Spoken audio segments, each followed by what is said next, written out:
ज्ञान बल नहीं, ना तो चिंतन है। जीवन का अंतिम ध्येय स्वयं जीवन है। सबसे स्वतंत्र रस जो भी अनग पिएगा, पूरा जीवन केवल वह वीर जिएगा। धन्यवाद।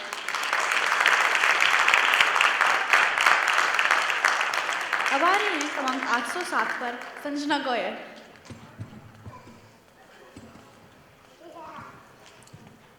नमस्ते, मेरा नाम संजना गोयल है। मेरी कविता का शीर्षक वनवासी राम है। इस कविता के कवि श्री राजेश चेतन जी हैं। इस कविता के माध्यम से कवि यह बताना चाहते हैं कि रामायण की शिक्षा आज भी कितनी उपयोगी है। वनवासी राम। माता पिता की आज्ञा का तो केवल एक बहाना था। माता पिता की आज्ञा का तो केवल एक बहाना था। मातृभूमि की रक्षा करने प्रभु को वन में जाना था। अवधपुरी थी सूनी सूनी, टूटी जन जन की आशा। वन में हम भी साथ चलेंगे, ये थी सबकी अभिलाषा।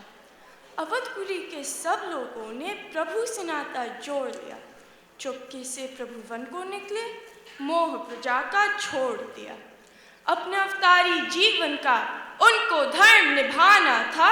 माता पिता की आज्ञा का तो केवल एक बहाना था। सिंहासन पर चरण पादुका का नव इतिहास रचाया था। सन्यासी का वेश भरत ने महलों बीच बनाया था। अग्रज और अनुज का रिश्ता कितना पावन होता है। राम प्रेम में भरत देखिए रात रात भर रोता है। भाई भाई के प्रेम का हमको मर्म बताना था। माता पिता की आज्ञा का तो केवल एक बहाना था। बलशाली वानर जाति तो पर्वत पर ही रह जाती। बाली के अत्याचारों को शायद चुप ही सह जाती। प्रभु ने मित्र बनाए वानर, जंगल पर्वत जोड़ दिए। जाति और भाषा के बंधन पल भर में ही तोड़ दिए। जन जन भारत का जुड़ जाए प्रभु ने मन में ठाना था। माता पिता की आज्ञा का तो केवल एक बहाना था। भक्त बिना भगवान की महिमा रहती सदा अधूरी है। हनुमान बिना ये कथा राम की हो सकती क्या पूरी है। सिया खोज कर लंक जलाई जिसने सागर पार किया। राम भक्ति में जिसने अपना सारा जीवन वार दिया। भक्ति में शक्ति है कितनी दुनिया को दिखलाना था। माता पिता की आज्ञा का तो केवल एक बहाना था। रावण के अत्याचारों से सारा जग थर्राता था। ऋषि मुनियों का रक्त बहाकर पापी खुशी मनाता था। शिव शंकर के वरदानों का रावण ने उपहास किया। शीश काटकर अहिका प्रभु ने सबको नवविश्वास दिया। रावण के अत्याचारों से जग को मुक्त कराना था। माता पिता की आज्ञा का तो केवल एक बहाना था। मातृभूमि की रक्षा करने प्रभु को वन में जाना था। धन्यवाद। जय श्री राम। प्रणाम, मैं श्रीमती सतीश आज आपके लिए श्री प्रवीण गोला की लिखी हुई कविता वैश्विक उष्णता सुनाने वाली हूँ। आशा है कि आप सबको ये कविता पसंद आएगी। एक दिन ऐसा आएगा जब मानव मानव को खाएगा। पेड़ों की यादों से हमको नई सीख देता जाएगा। जब रहेगी नहीं यहाँ हरियाली, जब बचेगी नहीं खेतों में गेहूं की बाली, तो कैसे वो भोजन पकाएगा। और तब मानव मानव को ही खा जाएगा। एक दिन ऐसा आएगा जब मानव मानव को खाएगा। लुप्त होते हुए पंछियों को म्यूजियम में सजा जाएगा। जब रहेंगे नहीं पेड़ हमारे, तो कैसे पंछी उन पर अपना डेरा डाले। तब हर प्रजाति का अंत धीरे धीरे हो जाएगा। और तब मानव मानव को ही खा जाएगा।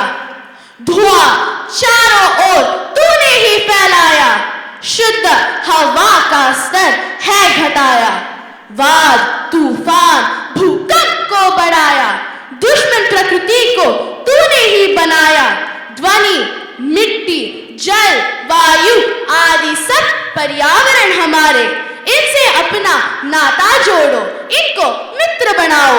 एक वृक्ष यदि कट जाए तो 11 वृक्ष लगाओ। पर्यावरण बचाओ, पर्यावरण बचाओ।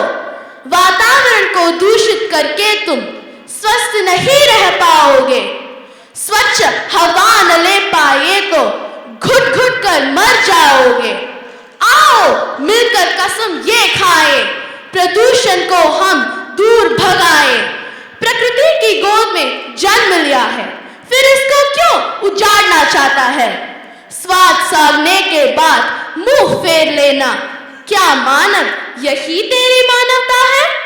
प्रकृति दात्री है जिसने हमें सर्वस्व दिया, पर मानव उसे दासी क्यों समझता है? क्या मानव इतना स्वार्थी है कि अपनी मां को ही उजाड़ना चाहता है? अब भी वक्त है, जाग आए इंसान, कहीं हमारा मिट न जाए निशान। लौटा दे प्रकृति को उसका खोया हुआ सम्मान। एक दिन ऐसा आएगा जब वैश्विक उष्णता के चर्च हर जुबान पर होगा, और तब मानव मानव को ही खा जाएगा। धन्यवाद। यहाँ बैठे सभी उपस्थित जनों को श्रेयसवर्धे का नमस्कार। आज मैं आपके सामने श्री ओम व्यास ओम जी की रचित कविता माँ और पिता प्रस्तुत करने जा रहा हूँ। मेरी कविता सभी माताओं को और पिताओं को समर्पित है। माँ, माँ संवेदना है, भावना है, एहसास है माँ। माँ जीवन के फूलों में खुशबू का वास है माँ। माँ आँखों का सिसकता हुआ किनारा है माँ। माँ गालों पर पपटी है, ममता की धारा है माँ। माँ अनुष्ठान है, साधना है, जीवन का हवन है माँ। माँ जिंदगी है, मोहल्ले में आत्मा का भवन है माँ। माँ चूड़ी वाले हाथों पे मजबूत कंधों का नाम है माँ। माँ काशी है, काबा है, चारों धाम है माँ। माँ पृथ्वी है, जगत है, धूरी है। माँ बिना इस सृष्टि की कल्पना अधूरी है। तो माँ का महत्व दुनिया में कम हो नहीं सकता, और माँ जैसा दुनिया में कुछ हो नहीं सकता। तो मैं कला की पंक्तियाँ माँ के नाम करता हूँ।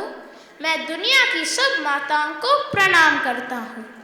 पिता, पिता जीवन है, संबल है, शक्ति है। पिता सृष्टि के निर्माण की अभिव्यक्ति है। पिता उंगली पकड़े बच्चे का सहारा है। पिता कभी कुछ खट्टा, कभी खारा है। पिता रोटी है, कपड़ा है, मकान है। पिता छोटे से परिंदे का बड़ा आसमान है। पिता से ही बच्चों के ढेर सारे सपने हैं। पिता है तो बाजार के सब खिलौने अपने हैं। पिता एक जीवन को जीवन का दान है। पिता दुनिया दिखाने का एहसान है। पिता सुरक्षा है, सिर पर हाथ है। पिता नहीं तो बचपन अनाथ है। तो पिता से बड़ा तुम अपना नाम करो। पिता का अपमान नहीं, उन पर अभिमान करो। क्योंकि माँ बाप की कमी कोई पाट नहीं सकता, और ईश्वर भी इनके आशीषों को काट नहीं सकता। विश्व में किसी भी देवता का स्थान दूजा है। माँ बाप की सेवा ही सबसे बड़ी पूजा है। विश्व में किसी भी तीर्थ की यात्राएं व्यर्थ है, यदि बेटे के होते माँ बाप असमर्थ है। वो खुशनसीब है माँ बाप जिनके साथ होते हैं, क्योंकि माँ बाप की आशीषों के हजारों हाथ होते हैं। धन्यवाद।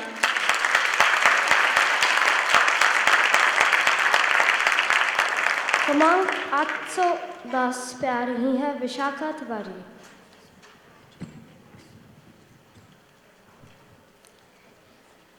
नमस्ते, मेरा नाम विशाखा तिवारी है। मेरी कविता का नाम छिप छिप अश्रु बहाने वालों है। इस कविता के द्वारा कवि श्री गोपाल दास नीरज हमें नकारात्मक विचारों को सकारात्मक विचारों में बदलने की प्रेरणा देते हैं। अब सुनिए मेरी कविता।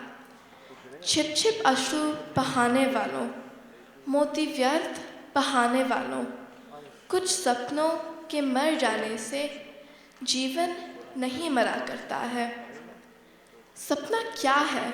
नयन सेज पर सोया हुआ आंख का पानी, और टूटना है उसका जो जागी कच्ची नींद जवानी। गीली उम्र बनाने वालों, डूबे बिना नहाने वालों, कुछ पानी के बह जाने से सावन नहीं मरा करता है। माला बिखर गई तो क्या है, खुद ही हल हो गई समस्या। आंसू गर नीलाम हुए तो समझो पूरी हुई तपस्या। रूठे दिवस मनाने वालों, फटी कमीज सिलाने वालों, कुछ दीपों के बुझ जाने से आंगन नहीं मरा करता है। खोता कुछ भी नहीं यहाँ पर, केवल जिल्द बदलती पोथी। जैसे रात उतार चांदनी, पहने सुबह धूप की धोती।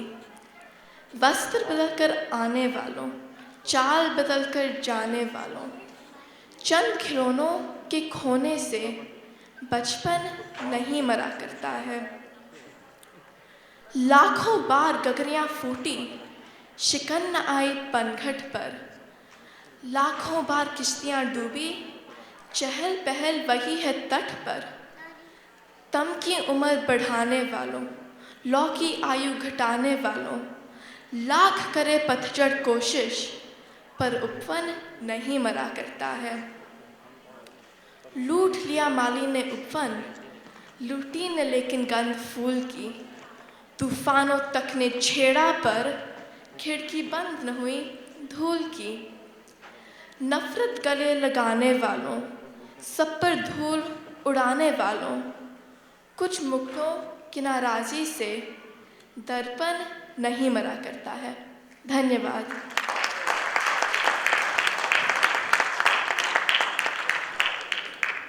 मेरी कविता का शीर्षक है पथ की पहचान।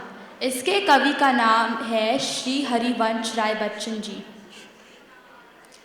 पूर्व चलने के बटोही बाट की पहचान कर ले, पुस्तकों में है नहीं छापी गई इसकी कहानी। हाल इसका ज्ञात होता है न औरों की जुबानी। अनगिनत राही गए इस राह से, उनका पता क्या पर गए इस पर छोड़ पैरों की निशानी। ये निशानी मुख होकर भी बहुत कुछ बोलती है, खोल इसका अर्थ पंक्ति पंथ का अनुमान कर ले।